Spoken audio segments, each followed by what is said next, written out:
Hello, welcome to another episode of On the Floor with Wayne and Rob. I'm Wayne Highlander, Director of Sales for Bona Adhesives. I'm Rob Johnson from Bona Training. I think that was my best one yet, Rob. You did really good there. I think I got used to it. Plowed right through. Absolutely. Yeah. End of Friday, you came through. Yes. The third one of the day, so much better. I'm proud of you, kid. Thank you.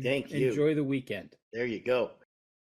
Rob, we have a special guest with us today. I've known Adam for a while, but I've followed him for even longer than that. We're talking with Adam Bissey with Floors by the Shore. And thanks for being on, Adam. Yeah, thanks for having me, guys. And maybe just give us a little bit about your background.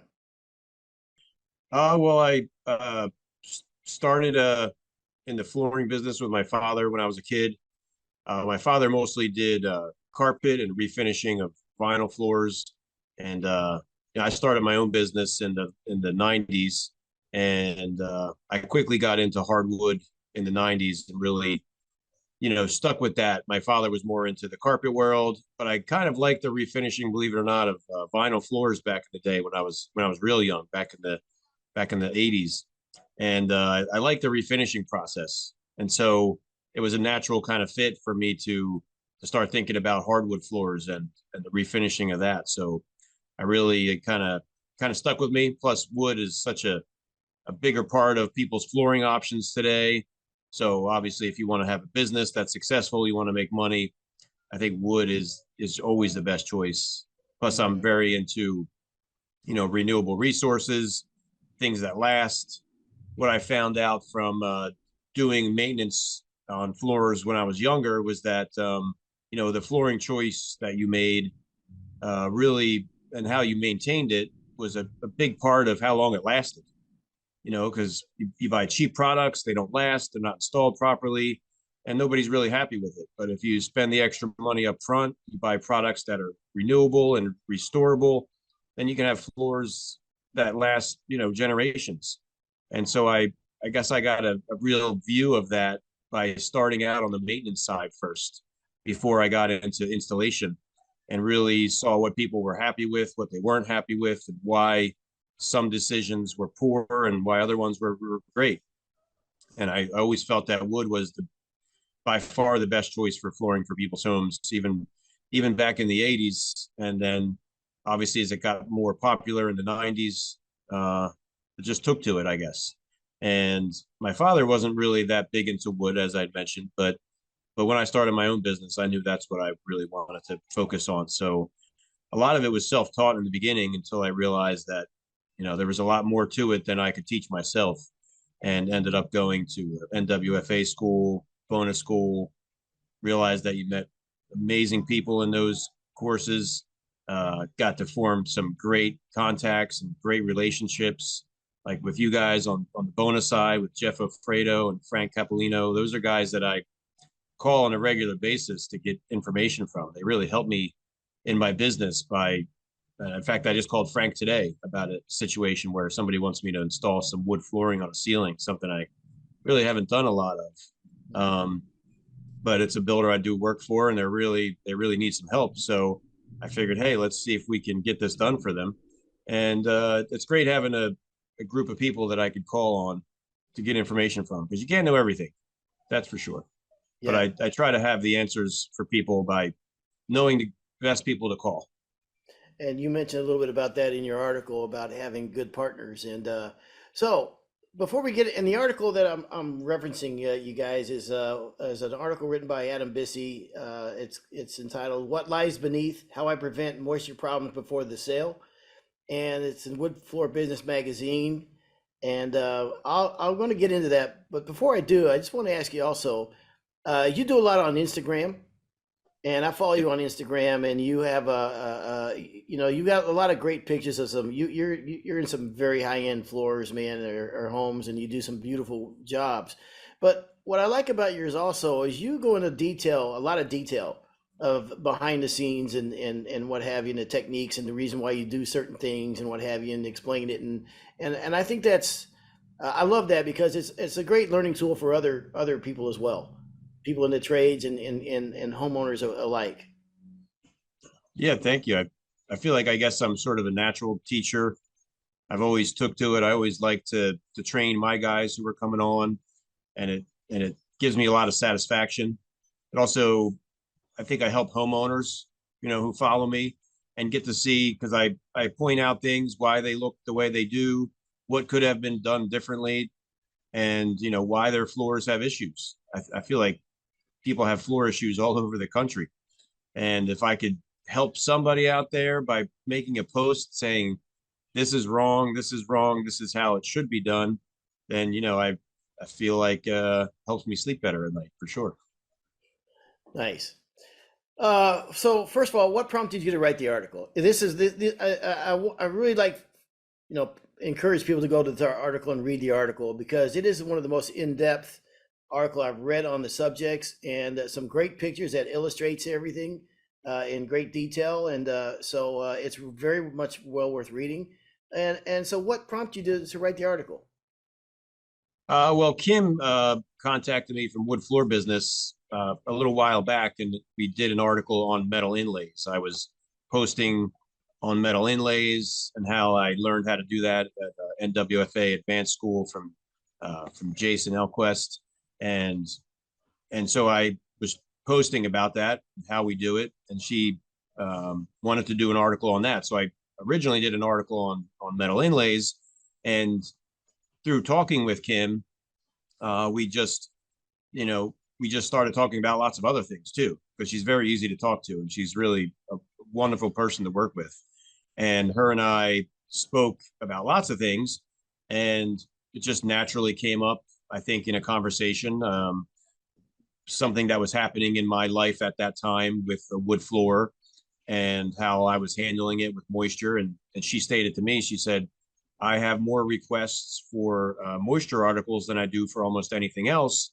And she said, I feel like I've done so many moisture articles that the way I presented it to her, she said was unique, and that she would really love to do an article based on the way that I look at jobs and the way that I handle them, and my relationship with my moisture expert who helps me, solve my problems. Because that's the first thing I tell people is that I'm not the expert here, but I have experts in my pocket, and if you're willing to fix the situation, then we can proceed, and we can guarantee that your floors are not going to have issues. And as most people know, the floors primarily have issues from moisture, moisture and subfloor flatness. That's what I find in all the issues that I'm looking at. Subfloor flatness is certainly an issue, but beyond that, I feel like moisture is just not thought about enough, and maybe some think it's too complicated. I'm not really sure, but for me, I've found a great relationship in my moisture mitigation person, and he does all types of things between encapsulation, dehumidification, ventilation, and I just know when I need to bring him in. He likes to think of me as like basically a little bit of a weirdo, because I have this innate sense of when there's a high moisture environment. I'm really sensitive to musty odors and molds, and my body just, it's almost like a red light is going off in my body. I sense it almost immediately. And it's something I thought was terrible when I was younger. And now, as I've gotten older and doing estimates and figuring out people's issues, I have found it to be quite beneficial, because I really, always go into the basement. I always look into the crawl space. I'm called in often to floors that were cupped, and why did they cup? What's going on? How do we fix it? A lot of times, they're just calling me in to sand the floors. They're not even really aware of what's happening to the floors, and the fact that they're cupped, or the fact that their environment in their home is really poor. And I've learned this from Gary, who's my expert that I deal with from Nash Everett. And I really feel like, every floor guy should make a connection with a person like I have with Gary Szymanski from Nash Everett, because I feel like that's somebody that you can pass business on to. and I really enjoy, passing business on to people that I like and helping them out. So I helped grow his business. I trust him. I trust him with my customers. I trust that he's always going to do the right thing, and ultimately, I think he makes me look better. A lot of times I will call him on the job site. He'll answer. Sometimes he'll even come over and look at the situation while I'm still there. And there's just a lot of unknowns. And we have a lot of building practices around here between basements, crawl spaces, and slabs. So we have like a mixture here in New Jersey. We don't have just slabs or just basements. And crawl spaces are really probably the worst part of what we deal with, because I find that most people don't want to go into their crawl space. It's kind of the no man's land. I have a hatch down there. I've looked in there, but I'm not going in there. Right, right. Some people have dirt, and they think that that's okay to have dirt in their crawl space exposed, and that's where I educate them that just can't be.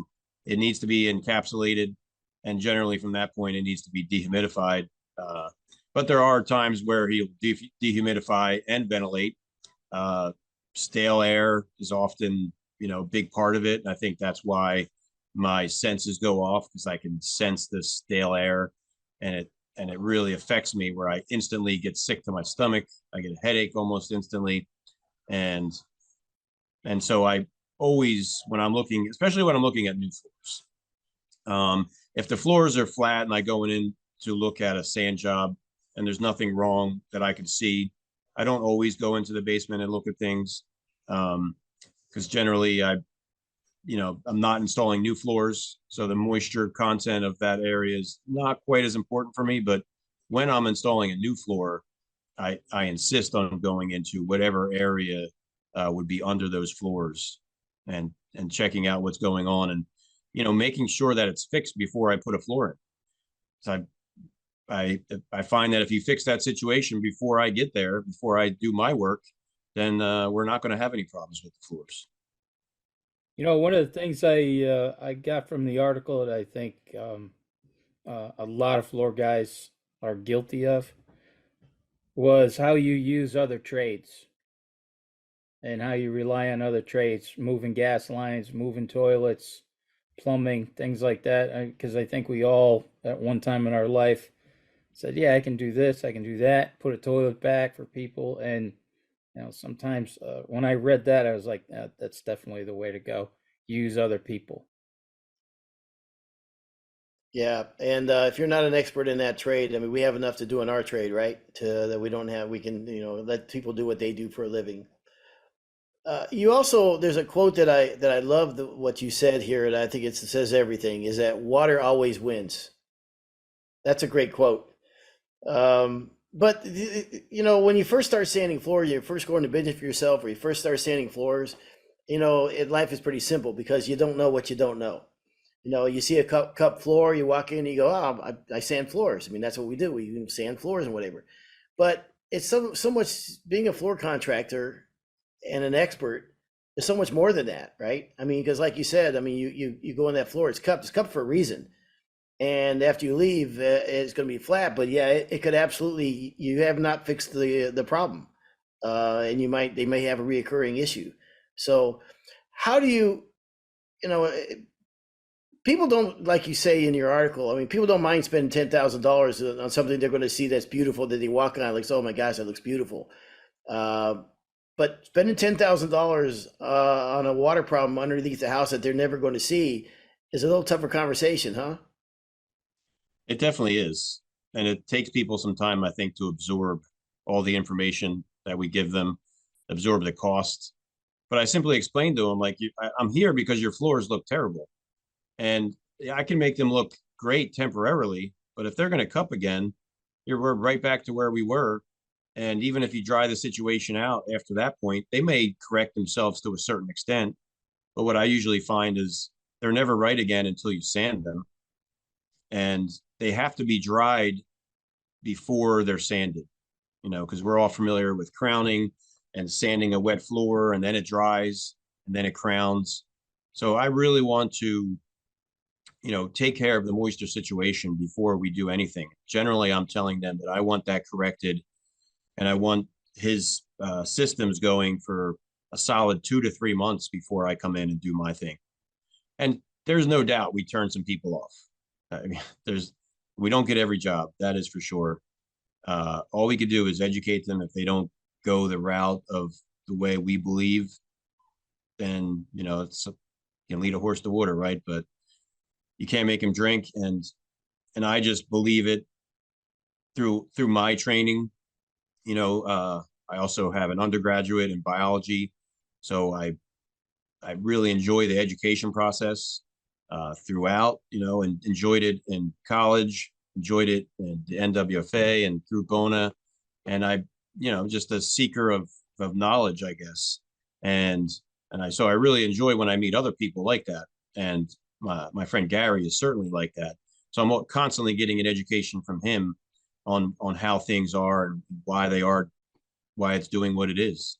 And you can see from the article the pictures of his finished product. I mean, it's you could basically live down there on these crawl spaces. I'm sure you've been in plenty of crawl spaces that didn't look so hot. And I think it's just the people don't think about it. And some of the building practices that are standard, like vents that are just open to the outside air. And we have, our microclimate here in Jersey is super, super dry, super moist. It's all over the place, super hot. And it gets pretty cold at times. And I explained to them that, what's happening outside is just happening underneath your home. And if you just have open vents to the outside, then everything under your floors is lumber for the most part. And it's all being affected by the environment outside. So here's my thoughts about that. So, yeah, you're going to lose some jobs, no question, and that's fine. I mean, some of the best jobs are the ones you don't get, right? But also, you can sleep better at night. It helps you on the other side because what the work you're doing, you can feel better about the work you're doing because you're doing it responsibly and what have you, and you're there's less chances and issues you're going to have down the road. So I think that's where you get it back, and it's good for your business, it's good for your clients. But this guy that you mentioned, Gary, was his name? Yes. So someone living in a different part of the country, in Texas or somewhere else, who do you go to look for this guy? What company? Who do you seek out even for this trade? Who do you look for? I mean, he's an expert in this industry, but how would you seek this guy out? That's a good question. I guess I just got lucky and I met him at a networking event. But generally, they're going to be mold experts, mold remediators, and moisture remediators. A lot of times they would maybe look up like humidex systems, dehumidification, but generally environmental air quality. Okay. That's what if you Googled environmental air quality, I would guarantee you that something would come up in your area that would help you form a relationship with a company like this. And there are several around here. I've dealt with several in the past. You really, just like anything, there's great floor guys and not so great floor guys, and same thing in every trade.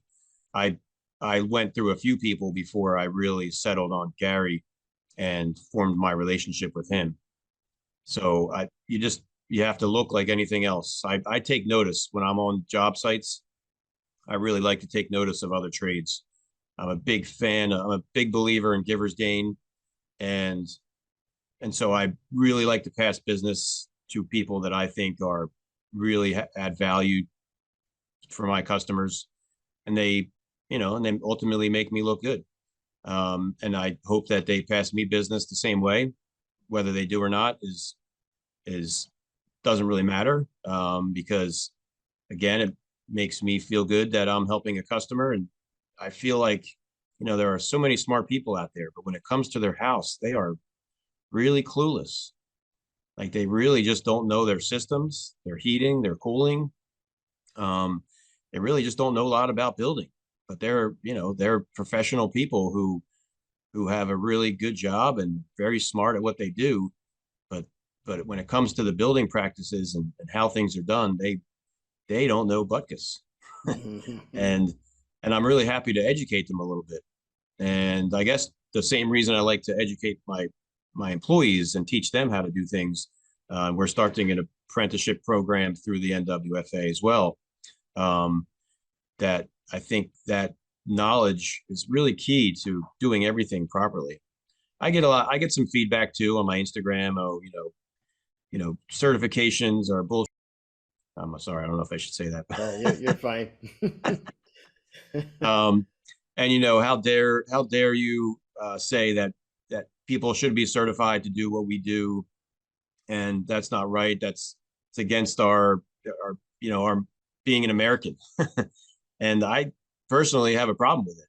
I think electricians and plumbers, they go through licensing and they're forced to take testing to become an electrician and a plumber, but the rest of the trades out there can really just get into the trade any way they want, whether they know what they're doing or not. And that's why there's so much bad out there, I think, because there's no forced training by anybody.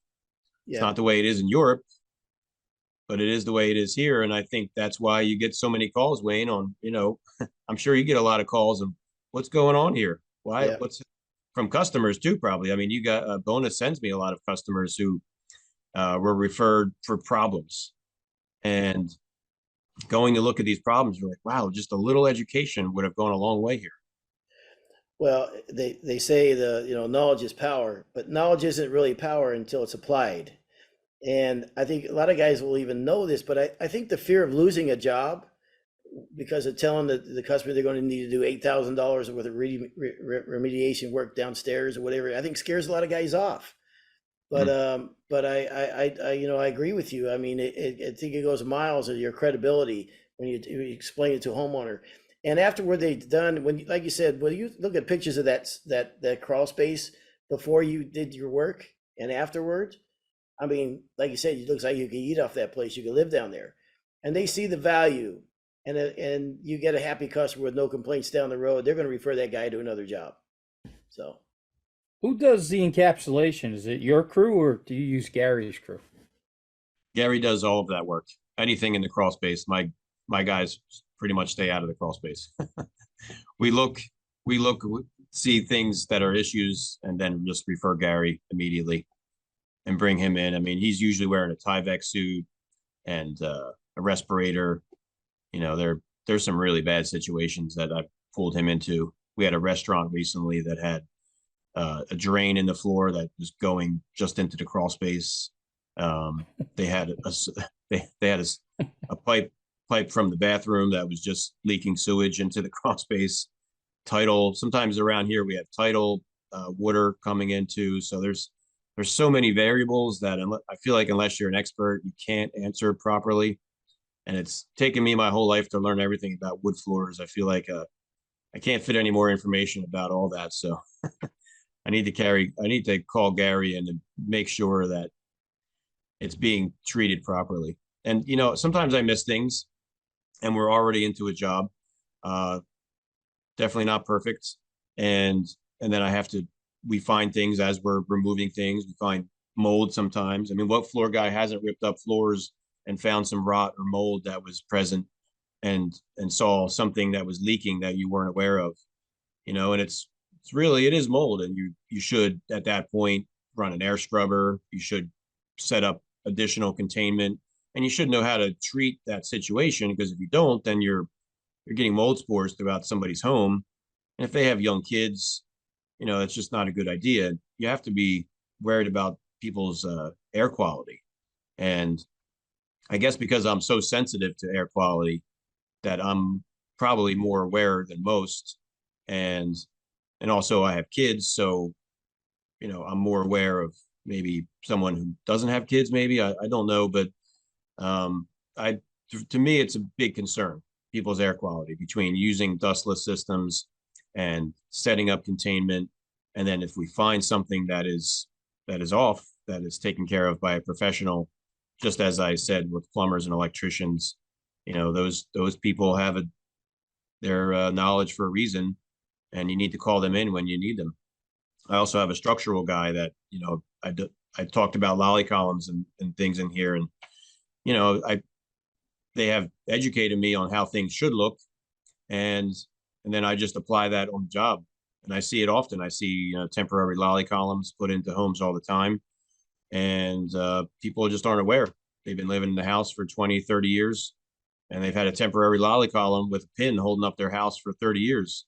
And yeah, the house hasn't fallen in, but it's probably a good idea if you have a permanent lolly column put in and a footing. Yes. I Uh, was so happy when I read that because my house was built in the early 50s. And when I read the Lalicom should be the solid concrete, steel encased with the concrete, I was like, all right, we got something going good in the house. We're good. Everything's fine now. No temporaries. there's a couple other issues too. Is that yeah, it's good for their hardwood floors. We're talking about mold and those type of things. It's also good for their health. Their living environment. Air pollution and what have you. And it's also great for resale value. So when you're asking for another $10,000 on a project, really, if you look at what all goes into that, I mean, the quality of life and everything else, man, it's a big deal. What do you do on concrete slabs? Do you do moisture tests on concrete slabs? Do you guys use fid boxes, or how do you handle that? Oh, yes, definitely. I use a Wagner RH probe. I drill into the slab, leave it for 24 to 48 hours, then sometimes test and retest, leave it in there for a certain amount of time. I used to install over non-self-leveled slabs in the past. About 5, 6 years ago, I decided I was never installing a hardwood floor over a concrete slab that I didn't self-level.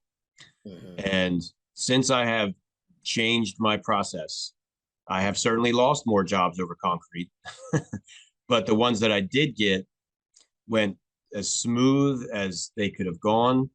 I have had no issues of any type of failure in the floor. My guys love it because the floor just goes together like butter. And we, you know, somewhat self-taught ourselves how to self-level, but we went to RDEX school too. So got certified by RDEX. I'm sure you're aware of them. They make self-levelers, patch and everything. And we got certified in their moisture mitigation systems. I've been using some other products since then, like Shonox and other things, but ultimately I've saw a lot of issues in this area where guys were nailing plywood over concrete. And to me, that was just the worst application of a hardwood floor installation I saw. Those floors were cupped, they were failing, and to rip all that up, the plywood, the hardwood, and everything, that just the waste that's created is intense. And and so we started self-leveling, checking for moisture with a probe. We use a couple of different moisture mitigation systems from Ardex. They have a two-part epoxy that I'm fond of using. That's a like a black tar. It's a little more difficult to work with, and you have to broadcast sand over it once while it's still wet. But if you're certified by Ardex and you use this moisture mitigation system, it gives you a 25-year moisture warranty against issues with the floor from over a slab if you're certified by Ardex. So I thought that was a great idea to get certified by them and be able to offer this type of warranty from a third party.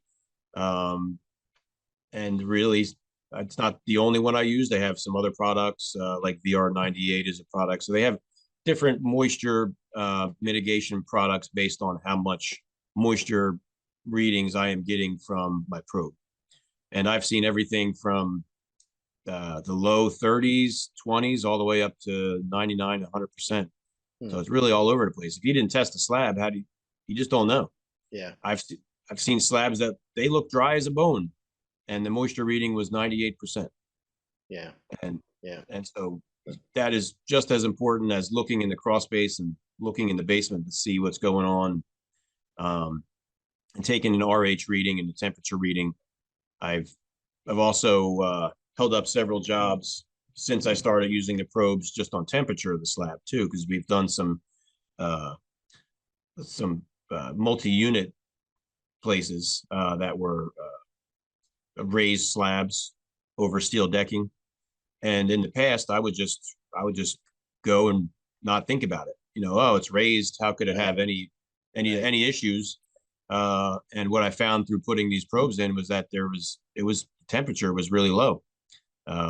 Some of them had air just flow underneath of them, and so I had to hold off on the jobs. And when you can show proof and definitive meter readings to a customer, they don't, the feedback is positive. Yeah. They, they're like, oh, thank you. I, I know you're looking out for my best interest. Yeah. And also my own in the process, because if there's a problem, I'm the one that's getting called and I'm the one that's got to fix it ultimately. So to me, it is assurance that I am not going to lose money on the back end.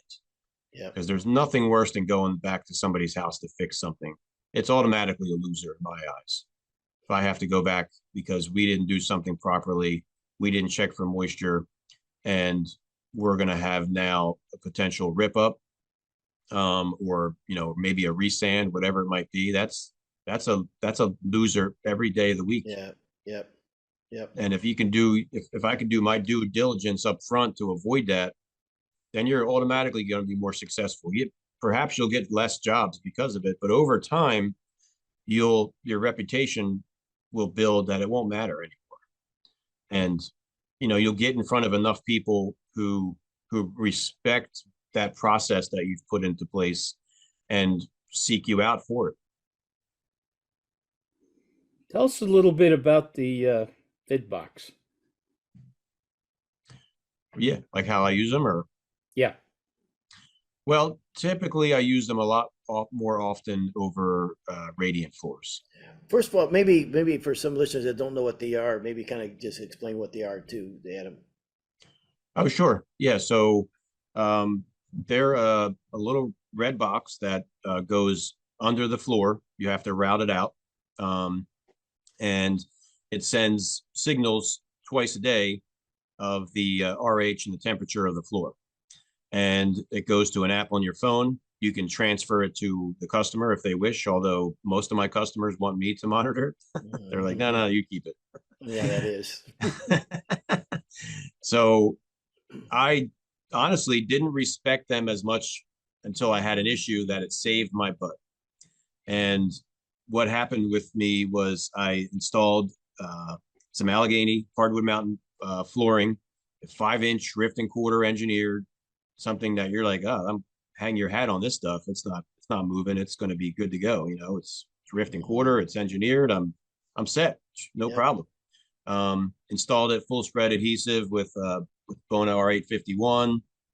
Used cleats and finished the floors. Everything looked great. About 2 weeks later, the builder called me back and said that we have white lines between all the boards. And I was like, what? I've never had white line syndrome. And that's basically what was happening. But what I found when I went back was that the floors were just slightly dry cupped. Not a lot, but just enough to cause white line syndrome. And I don't know why I didn't even think right off the bat, oh, let me call Scott from Fitbox. Let me get a readout of the floor, because you can get a readout of the floor from the time that you installed it to that moment, and it gives you 2 readings a day. So I went about it not really knowing what was happening, and I think I spoke to Allegheny about the floor, and Zach over at Allegheny is like, well, call Scott because there's a Fitbox in there. He can give you some information. I'm like, wow, why didn't I think about that before? I've been using these products. Where the hell my brain wasn't going there? But yeah. So I called him. He sent me a report. I was able to send the report to the builder and send it to the HVAC guy. And what we found was that the floor temperature was spiking up to 97, 98 degrees. And, radiant heat over under hardwood floors cannot go above 80 degrees. So clearly 80, 98, 99 degree temperature, 97, it was kind of all over the place was the factor here. And I was able to really vindicate myself that it wasn't anything that I had done. The installation, the flooring, the sanding process, adequate time for the stain to dry, everything was done properly. It was the HVAC guy who had jacked the heat up on the boiler too much. Wow. And that was really an eye-opener for me, because I had been using them before that, but that was the first time it really saved my butt. Was that the one you brought Jeff and I in on? Yes. Okay. Yes. Yep. It sounded familiar. I remember that now. Yeah, I talked because I called you guys about it first. I'm like, oh, this is what's going Yeah. on here. Yeah. I remember talking to you about this. Right. What a great story. What a And sigh of relief when he called yes. me back and said, "Hey, guess what? The floor was Wow. up to 100 Yeah. degrees." I was like, "All right, Holy we're all going to smokes. sleep good this weekend." You know, and it kind of you at the beginning of the show, you talked about this as great partners. I mean, you talked about Allegheny Hardwood, which is a fantastic floor. You talked about Fitbit and products and being able to call the rep and your partner that does the encapsulation and all the work remediation work. You know, the more you can surround yourself with good people in this industry, you know that quality minded people, the better off you are. It kind of uh, raises everybody's Yeah, those boats all raising boats. with the high tides. Yes, Yeah, yes, that yeah. stuff. Except Yes, where Adam lives, it's going to flood your basement. So we don't yeah, want to talk yeah, about high yeah. tides. Yeah. So no, but partnerships are important, and that's why I know you went to the NWFA. That's why I think being around good people and you know going those certificates you talked about. You know what? That's just power because it's knowledge. And when you go in for estimates, you know what you're talking about. You feel like there's a science behind what you're talking about. It's just not Adam against the world. You don't say these things because it's a hunch. You know what I mean? These are things that are science and so when you apply all this and you're not just, you know, a guy with a sander in the truck, there's a whole you're an expert in your field. And it's a great feeling. You know what I mean? And it shows how serious you take this craft. And you see that by your Instagram. You don't do this is a passion for you. You know what I mean? It's very obvious to see that you're good at what you do and you enjoy it and it's cool, man. It's kind of neat watching your success. Yeah. Yeah, I don't know if I'm going to win Wood Floor of the Year anytime soon with it, Hey, listen, but Oh, that's you hear the wait. what, You hear it? I can Rob? hear the music now. Yep. There it is. Yeah. There's the music. Yeah. Yeah. There it is. Yeah. Yeah. Wood Yeah. floor of the year. The No, trumpet. listen, Oh, you gotta love it. I follow your floors, man, and your floors are stunning, man. Really, just gosh, even the little details about your work. I mean, even upstairs on this goes back a while back when you had when you ripped off like a 16th of inch off every board, so when you got up against the bullnose or whatever, that there was no rip there. You know, the little yeah. things. See, I pay attention, Adam. Thank you, Wayne. All the little things, man, it makes such a big difference that takes a little bit extra time, a little bit extra care and craftsmanship, but it elevates the industry and your business and I think quality of life too. I just look at everything from 30,000 feet. Right. You should. Yeah, that's the Wayne and Rough. Yeah. Hey, let me ask you. I want to get back to the fid box a little bit. What did the fid box cost you, roughly? Just I think they're about ballpark. $250. $250. And how much was that job worth, if you don't mind? Well, a resand of that job it was about 5,000 square feet to resand. Just to resand. Wow. Yeah, the whole house was radiant, so it's 5,000 square feet. Figure, Yeah, you know, but it could have also been a rip out. could have been. You're right. 5,000. So If Rob was to sand that over, that would be like $6,000. Uh,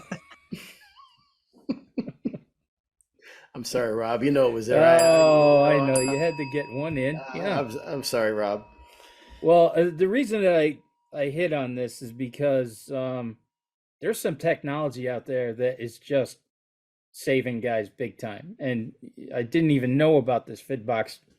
I do a lot with sport, and guys in sport are using hobos, where it's kind of a leave a hobo behind, kind of hide it someplace, and it tells you the fluctuations of temperature and humidity through the year, so guys can, if floors are cupping or crowning or whatever's going on, and it wasn't anything to do with them or side bonding.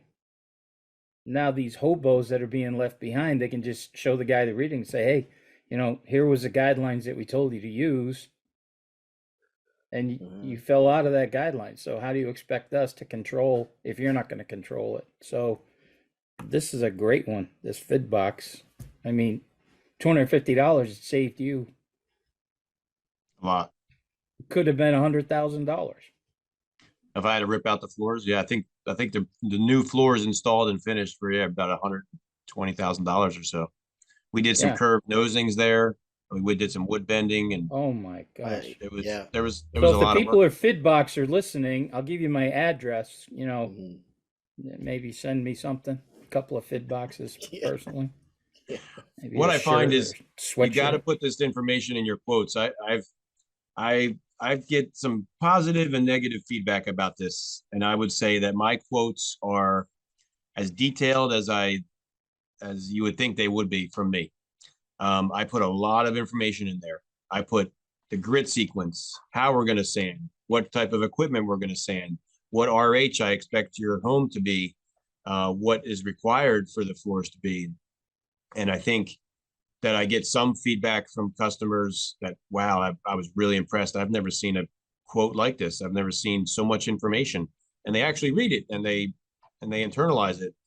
And then you get other people who are like, wow, there's way too much stuff going on there. I don't have time. I'm way too busy for that.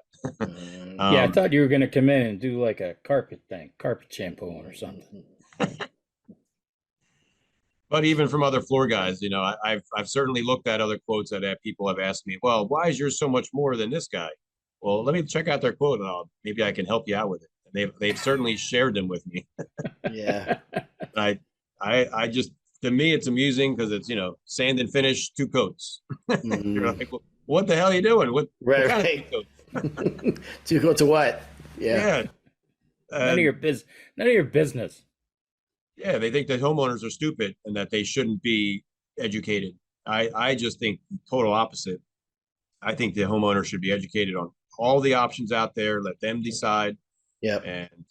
and that's what I like to do. I like to say, well, this is one option. This is what you can expect from this option, and here's your others and what you can expect. Mhm.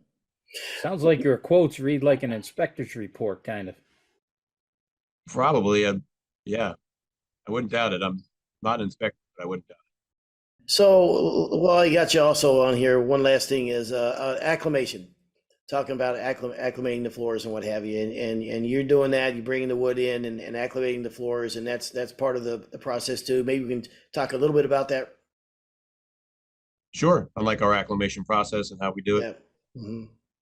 Well, generally, for sure, you got to have normal living conditions. So we're not going to bring the wood to your house until you have heating, air conditioning, and a lot of times until the subfloor or basements are fixed, and whatever's going on there. Once that's happened, really for me, it's more about the environment the wood's going into. The wood that we're receiving is kiln dried, and Yeah. especially in the COVID times and even times now where that wood's not sitting around very long. We get that wood, it's pretty consistent between 6 and 9% moisture content. Occasionally I get some wood that would be in the 12s to 14s. Maybe it was sitting in the warehouse for a while. Um, so you have to look and see what it is, and you have to check because you don't really know. But that's why I like to have my relationship with, say, Allegheny, because it's more consistent. I know Denny really well. I know how he dries his wood. I've been up to their facility, and he is an expert on the drying process. And I think that's a part of why his wood is so good, because he treats it like a science, and he's done it his whole life. So process of drying for him is an art. And so I find that if I treat the environment first, when I bring the wood, at that point for me, the wood is only more of a temperature thing. Because if you were waiting for wood to take on 3, 4, 5 moisture points, that's going to take it's going to take well over a month. That's Yeah. not going to happen in a Right. week. So 7 days means butkus other than for temperature. Hmm. You have to check the moisture content of the subfloors. I find them to be usually more consistent in a lived-in home. Uh, Definitely less consistent in new construction where the subfloors have gotten wet.